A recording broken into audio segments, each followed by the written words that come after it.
चाहिँ बोर्डमा जहिले पनि न्युमेरिकल टाइपको क्वेसनहरू सोधिरहेकै पाइन्छ। अनि त्यही भएर चाहिँ आज चाहिँ म ओल्ड स्कुल 2082कोबाट चाहिँ केमिकल काइनेटिक्सको न्युमेरिकलहरू गरिदिन्छु।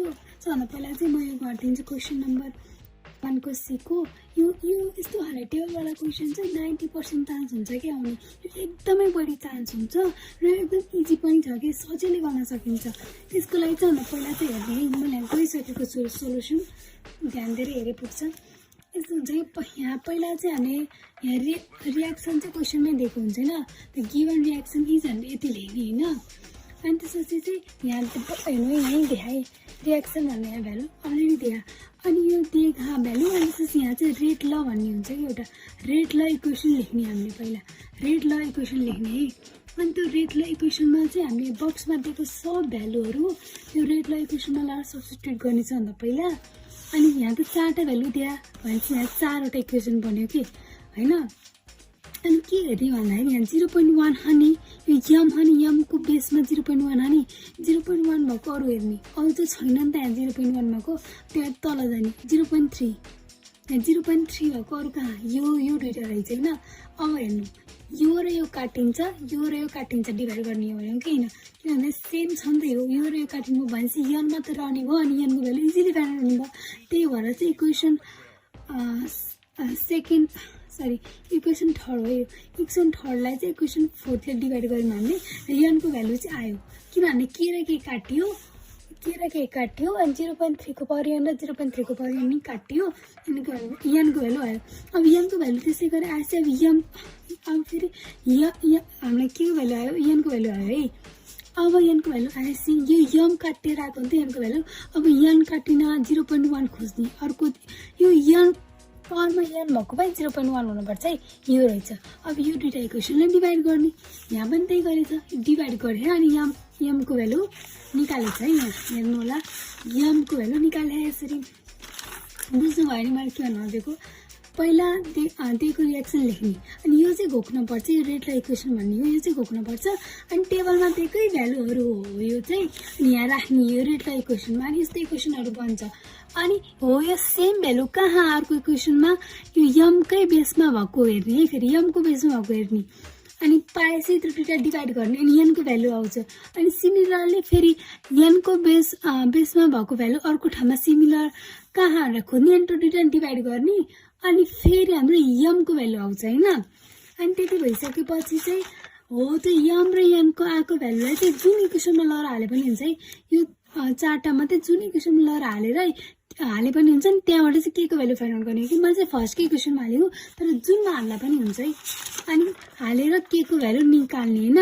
अनि रेट यहाँ के भने यहाँ find the rate of formation of C when the concentration of A and B are कति भने होइन हो। अब यो रेट ला इक्वेसन फेरि यही युज भयो यो यही रेट ला इक्वेसन रेट इजिकल टु के को भ्यालु हामीले यम र एनको भ्यालु कुनै इक्वेसनमा हालेर निकालिसक्यो हामी होइन। के को भ्यालु यहाँ राखिदिने अनि यो ए र बी को कन्सन्ट्रेसन त देखा अनि यो यम र एन अनि यो 1 र 2 अनि यो 1 र 2 भनेको यम र एन जो हामीले निकाल्यौँ सब्स्टिट्युट गरेर हो त्यही लगाएर राखिदिने नि आउँछ। फेरि म भन्ने है पहिला इक्वेसन लेख्ने है अलि देखिएन पहिला इक्वेसन लेख्ने अनि रेट र इक्वेसन चाहिँ यो चाहिँ हाम्रो उमा दिएको हुन्छ है हाम्रो क्वेसनमै दिएको हुन्छ भने यो चाहिँ यति चाहिँ घोक्नुपर्छ। अनि यही इक्वेसनमा लगाएर चाहिँ बक्समा दिएको भ्यालुहरू राख्ने अनि खोज्ने अनि डिभाइड गर्ने डिभाइड गर्दाखेरि यम र एनको भ्यालु आउने भयो।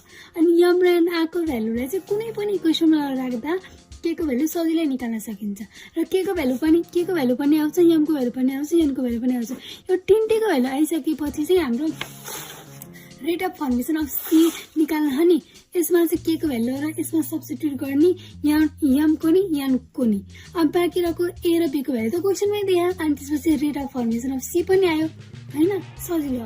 अब यसै गरी चाहिँ क्वेसन नम्बर यो हेरौँ यो क्वेसन नि सेमै हो तर यहाँ क्वेसनमा एक्स भने त्यही भएर तपाईँहरू झुकिनुहुन्छ कि भनेर यो क्वेसन पनि गरिदिएको अदरवाइज चाहिँ सिमिलर हेर्नु अहिले मैले भने जस्तै गर्ने हो। हेर्नु पहिला दिएको इक्वेसन लेख्ने सरी इक्वेसन रियाक्सन लेख्ने होइन त्यसपछि रेट र इक्वेसन लेख्ने यहाँ ए र रेडलाई इक्वेसनमा यहाँ देखान् त भ्यालु, त्यही भएर मैले डाइरेक्ट भ्यालु नै लेखिदिएको। अनि दिएको भ्यालुहरू बक्समा दिएको भ्यालुहरू सब्स्टिट्युट गर्ने अनि त्यही डिभाइड गर्ने खोजेर मैले डिभाइड गरेर एम र एनको भ्यालु पत्ता लगाएँ। अनि यसमा चाहिँ एउटा कुरा ख्याल के राख्नु पर्यो भन्दाखेरि यो एक्सको भ्यालु अननोन भएको इक्वेसनमा ल र डिभाइड नगर्ने भनेर ख्याल राख्नु पर्यो कि यसमा अननोन भएको इक्वेसनमा ल डिभाइड गर्यो भने दुईटा अननोन भ्यालु आउँछ नि त, हामी दुईटा अननोन भ्यालु हुन्छ नि त निकाल्न पर्ने। अनि त्यस्तो गर्दा हामी सकिन्न कि, त्यही भएर यो तिनटा मध्ये यो तिनटामै डिभाइड गर्ने हेर्नु है। मैले यमको भ्यालु निकाल्न पर्दाखेरि पनि मैले सेकेन्ड र कुन युज गरेँ, सेकेन्ड र फर्स्ट युज गरेँ भने यनको भ्यालु निकाल्न पर्दाखेरि पनि मैले सेकेन्ड र फर्स्ट युज गरेँ क्या हो। यसरी फर्स्टमा मैले थर्ड र फर्स्ट युज गरिरहेको छु, सेकेन्डमा चाहिँ सेकेन्ड र फर्स्ट युज गरेँ कि मतलब यो इक्वेसन युज गर्न भएन किन भन्दा दुईटा अननोन छ नि त भ्यालुहरू, दुईटा अननोन भ्यालु भएपछि निकाल्न सकिन्न। अनि त्यसपछि यम र एनको भ्यालु निकाल्ने अनि निकालेको भ्यालु फेरि यो तिनवटा इक्वेसन मध्ये यो एउटामा ल र यम र एमको भ्यालु हाल्ने अनि के को भ्यालु हामी इजिली निकाल्न सकिन्छ अनि के को भ्यालु पनि आयो यमको भ्यालु पनि आयो एनको भ्यालु पनि आयो। अब इजिली एक्स निस्किन्छ नि त अनि एक्सको भ्यालु निकाल्ने हो कि। अनि हेर्नु त्यहाँ एक्सको भ्यालु निकाल्ने अनि क्वेसनमा चाहिँ यहाँ चाहिँ स्पेसिफाई इट्स युनिट भनेर पनि सोध्छ कि कहिले कहिले, के भनेको के हो त्यो पनि भनिदिन्छु। हामीलाई जहिले पनि युनिट अफ के रेट कन्सर्ट सोध्यो भने यो हो फर्मुला, यो एक्स छ नि 1 - एक्स छ नि पावरमा मोल पर लिटरको पावरमा, सरी लिटर हो कि के हो कुनै हो लिटरै हो, यो एक्स भनेको चाहिँ अर्डर अफ इक्वेसन हो कि यो भनेको यम प्लस यन हो। अनि हाम्रो यम भनेको 2 आ यन भनेको 1 आ 3 हो कि नै। अनि 1 - एक्सको ठाउँमा चाहिँ हामीले 3 राखेको अनि यो आइहाल्यो। यो पनि सजिलो है, बुझ्नु भयो नि तपाईँहरूले। हामीले यहाँ किन नहालेको भन्दा दुईटा अननोन भ्यालु हो त्यही भएर हो कि।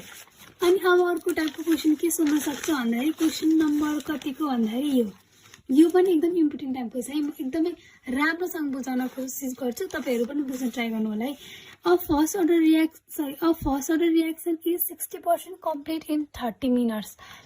Find out the rate constant and half life period. Calculate the time required to convert 99% of the reactant into product. यहाँ भने अब फर्स्ट केस र सेकेन्ड केस गरेर दुईटा केस बनाउने अनि के भने 60% कम्प्लिट भएको चाहिँ केस 1 मान्ने अनि 99% कम्प्लिट भएको केस 2 मान्ने। यहाँ टाइम पनि देखाउँदा 60%लाई त 30 मिनट त्यहाँ यसको टाइम निकाल्नु भने अनि यो हो यो फर्मुला चाहिँ तपाईँहरूले अगेन कन्ट गर्नुपर्ने हुन्छ र फर्मुला। अनि यहाँ ए को भ्यालु कसरी 100 आयो भनेर तपाईँहरू कन्फ्युज हुन सक्नुहुन्छ।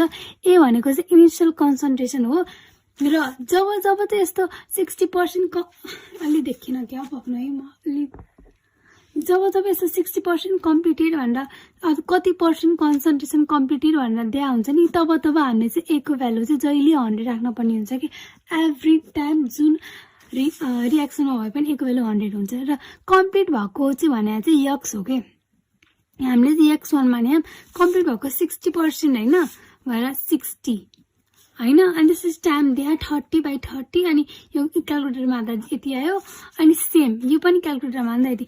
तपाईँले बुझ्नुभयो भने ए को भ्यालु किन 100 राखेको भन्दाखेरि यहाँ सुरुमा त कन्सन्ट्रेसन 100 थियो नि त अनि 60% कम्प्लिट हुँदाखेरि चाहिँ टाइम 30 मिनट लाग्यो रे अनि 99% कम्प्लिट हुँदा चाहिँ टाइम कति लाग्छ भनेर सोध्यो भने त क्वेसनले अनि इनिसियल कन्सन्ट्रेसन चाहिँ 100 नै हुन्छ है। यसरी चाहिँ हामीले टाइम चाहिँ पत्ता लगायौँ। अब यहाँ चाहिँ अरू क्वेसन पनि सोध्यो कि हाफ लाइफ पिरियड पनि भने अनि हाफ रेट कन्स्टेन्ट पनि भने रेट कन्स्टेन्ट भन्ने त के हो निकालिसक्यौँ।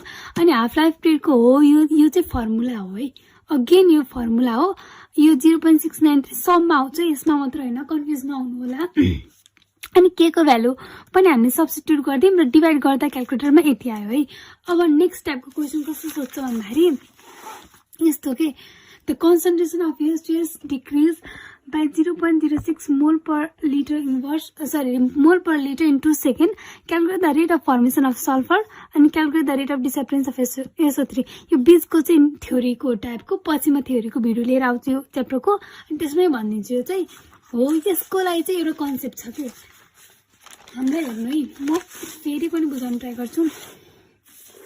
दिएको इक्वेसन हामीले पहिला लेख्यौँ है यहाँ अनि यहाँ के भने भन्दाखेरि concentration of H2S decrease by यहाँ अलि देखिन्छ पक्नु है मेरा म फेरि भन्दै देखिन्छ यहाँ यो क्वेसनमा चाहिँ के भने तपाईँले हेर्नु होला है, पहिला क्वेसन आफै पढ्नु होला अनि त्यसपछि हेर्नु यहाँ हामीले दिएको इक्वेसन जस्ताको त्यसै साह्रै है पहिला। अनि त्यसपछि यहाँ के भने भन्दाखेरि तपाईँलाई रिलेसन थाहा कि नै, रेट अफ रियाक्सन भनेको चाहिँ molar concentration of SO3 minus हुन्छ है। यिनीहरू दुइटा त डिसएपियर भएर चाहिँ दुइटाको फर्मेसन हुने हो नि है। फर्मेसन भएको प्रोडक्टको अगाडि चाहिँ पोजिटिभ हुन्छ अनि त्यसपछि चाहिँ डिसएपियर भएको प्रोडक्टको अगाडि चाहिँ नेगेटिभ हुन्छ। पहिला यो कुरा थाहा पाउनु है। अनि त्यसपछि चाहिँ यहाँ अगाडि 3 हो, यहाँ चाहिँ 1 छ नि त, यो 1 नै हो अगाडि, तर 1 त नलेखे नि हुन्छ। यहाँ 3 हो भनेपछि 1/3 1/1 हुन्छ यहाँ, तर 1/1 त 1 नै भयो। अनि सरी -1/1 त -1 भयो अनि -1 त माइनस मात्र लेख्ने भयो नि त। अनि यहाँ चाहिँ 1/3 हो, यहाँ 3 भएछ झुकेर सरी। अनि यहाँ चाहिँ 1/4। हामीले यहाँ अगाडि जे लेख्छौँ नि त्यसको 1/, गरेर लेख्ने।